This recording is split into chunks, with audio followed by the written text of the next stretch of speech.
première vidéo qui présente le boîtier ainsi que la focale utilisée. Alors le boîtier est toujours mon K3 Pentax et un 28 mm, voilà, un 28 mm qui ouvrant à 1,4.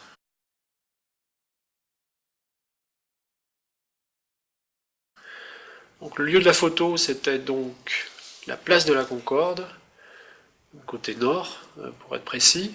On a un plan assez large sur la place de la Concorde. On aperçoit donc l'Arc de Triomphe au fond, en haut de la rue de l'avenue des Champs-Élysées. Et j'avais donc dans mon champ de vision, à gauche la Grande Roue, les fontaines donc de la place de la Concorde, l'obélisque à droite. Mon intention photographique à ce moment-là était en fait ce contraste d'ambiance entre la Grande Roue et la fontaine que j'avais au premier plan. Voilà. Donc j'ai pas choisi ni la Grande Roue seule, ni la fontaine seule. J'ai choisi en fait, comme j'avais en plus un grand angle, d'intégrer ces deux éléments dans ma photo. C'était la tombée de la nuit, le début de soirée, donc une grande luminosité sur la Grande Roue et pas du tout de luminosité ou très peu sur la fontaine. Alors il faut savoir aussi que j'avais pas de pied.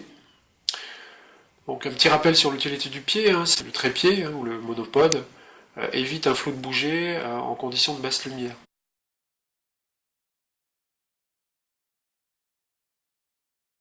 Différentes options de réglage s'offrent à moi. Je sais déjà qu'il me faut une grande profondeur de champ pour avoir et la Grande Roue située en arrière-plan et la fontaine située juste devant moi. Donc, on a vu dans une précédente photo que pour avoir tous les plans nets, il faut se situer au moins à 8 pour la focale. Donc voilà, ouvrir à 8. Après, les valeurs supérieures, 9, 10, on ferme encore plus la focale, donc on a une netteté supérieure, mais qui dit fermer le diaphragme dit ne plus faire rentrer de lumière. Voilà, donc il faut trouver un autre moyen, par la vitesse ou par les ISO, pour faire rentrer de la lumière. Là, donc j'ai choisi une valeur moyenne de 8 qui m'a permis d'avoir tous les éléments nets.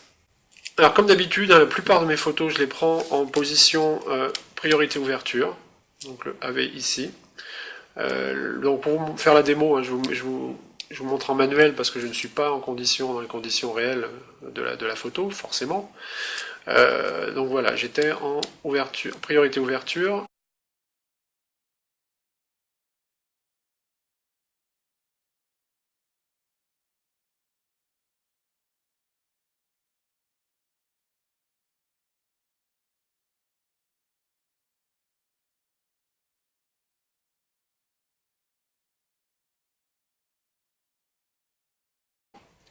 Alors au niveau de la lumière, je sais deux choses. Je sais que il ne va pas falloir trop ouvrir.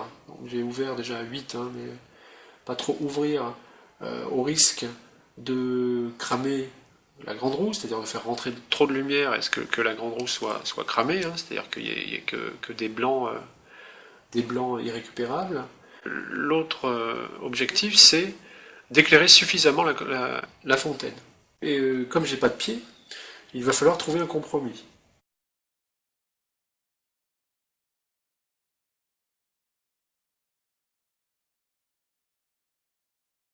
Donc en mode priorité ouverture, j'étais donc à 8. J'ai augmenté les ISO à 1600. Je me suis donc rendu compte que l'appareil réglait la vitesse à 1,25 et là on peut shooter à 1,25, donc sans bouger encore une fois, en retenant sa respiration, il n'y a pas de risque de flou de bouger.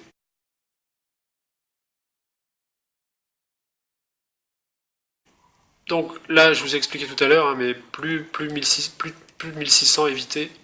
Voilà, les ISO à 3000, on peut monter très très haut dans les ISO, hein, ce qui permet au capteur d'être plus sensible à la lumière et donc de faire rentrer plus de lumière, mais ce qui crée du bruit numérique. Donc voilà, c'est même pas, c'est les chiffres au-dessus là, je les ai jamais vus parce que je les utilise jamais.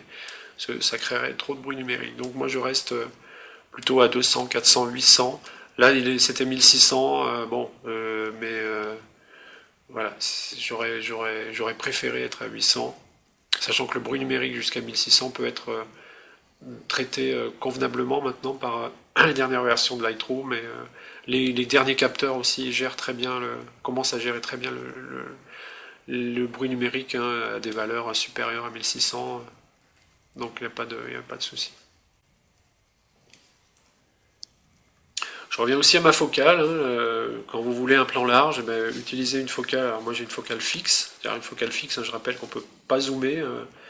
Voilà, on est toujours à 28 mm. Voilà. Mais ce qui permet, il est très lumineux, celui-là est très lumineux, je peux descendre jusqu'à 1,4 en ouverture. Voilà, donc comme il est très lumineux, pour les basses lumières, il est très bien.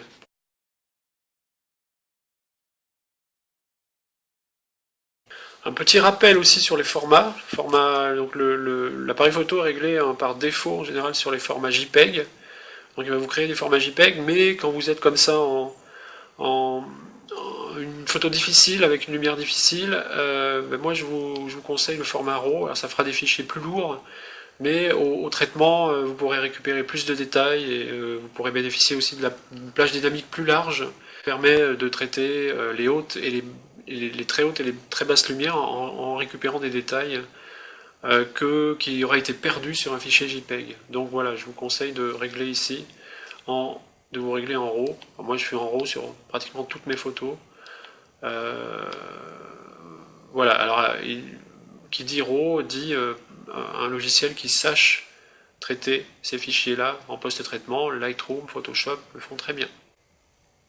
Voilà pour ces réglages de la grande roue, hein, à la place de la Concorde à Paris. Je vous invite à regarder les vidéos suivantes qui vont parler du choix de la photo, pourquoi j'ai choisi cette photo-là parmi... j'ai dû en faire une dizaine, hein, sur la place de la Concorde. Puis ensuite, comment j'ai traité avec Lightroom, et comment j'ai retouché localement des zones. Alors vous verrez que j'ai enlevé certains petits détails. Un petit traitement sur Photoshop que je vous montrerai aussi en vidéo. Voilà. Merci.